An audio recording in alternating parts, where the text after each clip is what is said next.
কুরবানির ঈদকে সামনে রেখে নারায়ণগঞ্জের রূপগঞ্জ উপজেলায় সরকারি বেসরকারি ১৩টি জায়গায় পশুর হাট বসার কথা রয়েছে।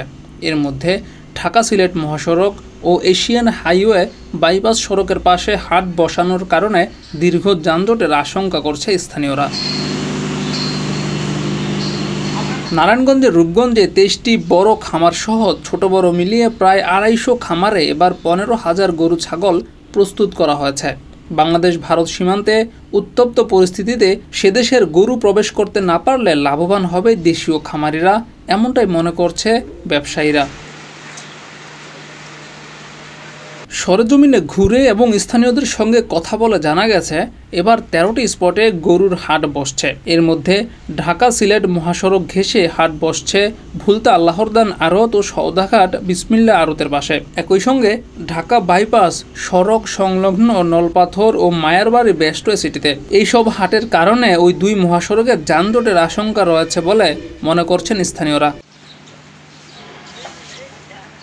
খামারিদের সঙ্গে কথা বলে জানা যায় তারা কৃত্রিমতা নয়, প্রাকৃতিক উপায়ে সবুজ ঘাস, খড়, ভুসি এবং চারণভূমিতে লালন পালন করে গরু প্রস্তুত করেছেন।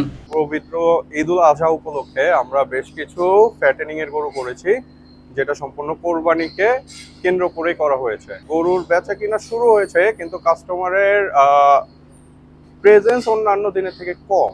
আর আমাদের আসলে খামারে আমরা তো পুরো অর্গানিক উপায়ে গরুগুলো লালন পালন করে থাকি। তো ওই ক্ষেত্রে আমাদের গরু কখনোই লাইভ ওয়েটের প্রাইস আমরা সেল করতে পারি না। তো ওই ক্ষেত্রে আপনার যদি মনে করেন যে গরুর যে খাদ্য, এখন গো খাদ্যের যে দাম, ওই অনুপাতে গরু লালন পালন করে আমরা আসলে লাইভ ওয়েটে যারা সেল করে তাদের সাথে কখনোই রেশিও মিলাতে পারি না।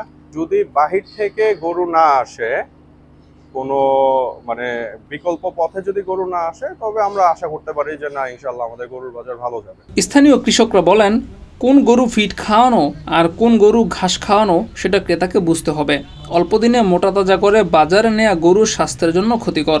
তাই যারা কুরবানি বা কোনো অনুষ্ঠানে মাংসের চাহিদা পূরণ করতে চায় তাদের উচিত সরাসরি কৃষকদের কাছ থেকে গবাদি পশু সংগ্রহ করা।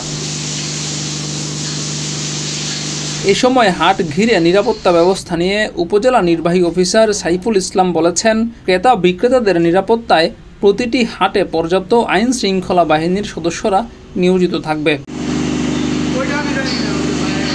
জিয়াউর রহমান, যুগের চিন্তা।